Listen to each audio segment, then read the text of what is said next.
السلام عليكم، عاملين ايه؟ ايه رأيكم نعمل كيكة الفراولة زي اللي بتكون موجودة في العلب دي اللي هي بتكون بريحة وطعم الفراولة؟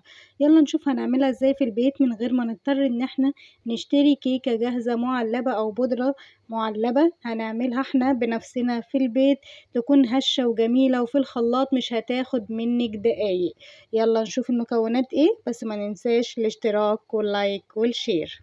معانا هنا كوباية ونص سكر أبيض، و3 معالق زبدة صفرا، و2 كيس فانيليا، و2 بيضة، وحليب بودر بطعم الفراولة، وبيكنج باودر، وكوبايتين دقيق جميع الاستخدامات. تمام.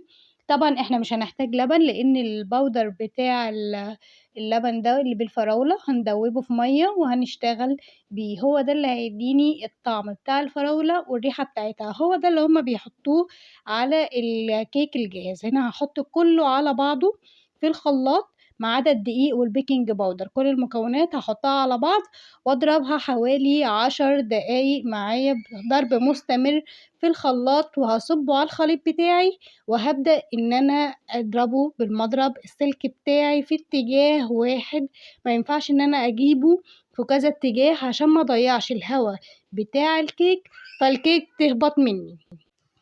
زي ما انا بعمل كده في اتجاه واحد، وهلم الدقيق اللي على الطبق من كل الاتجاهات علشان ما يبقاش فيه دقيق مكلكع معايا. هضرب بقى بسرعة يعني ببطء الاول، وبعدين لما الدقيق يبدأ ينسجم مع المكونات هسرع ايدي.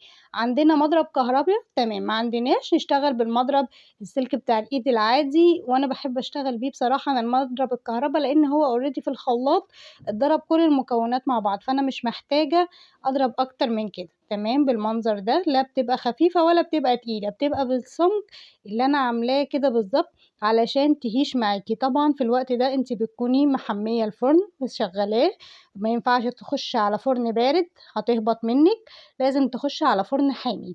تمام. بنشغله على درجة حرارة 180 لو انت عندك الفرن بأرقام، او حرارة متوسطة لو الفرن عندك بشعلات. تمام. هصبها بقى في الصينية بتاعتي، بكون انا مبطناها بالزبدة.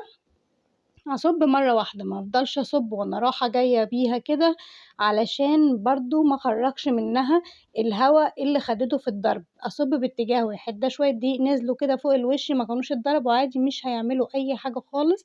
اكمل عادي جدا، هصب عادي ولا هيتحرق ولا هيبوظ الوش معاكي خالص. ما تبوظيش وما تحاوليش ان انت تحركي تاني علشان ما تخرجيش الهواء بتاع الكيك وتفضل هشة معاكي. وده شكل الكيك بتاعي بعد ما استوت. بصوا عاملة ازاي، بسم الله ما شاء الله، هشة ومش هابطة خالص، طعمها تحفة وريحتها كانت جميلة جدا. وما تقطعوش الكيك وهي سخنة، الكيك لازم تهدى شوية عشان تتقطع. ونورتوني في مطبخ سمر، ويا رب دايما عند حسن ظنكم.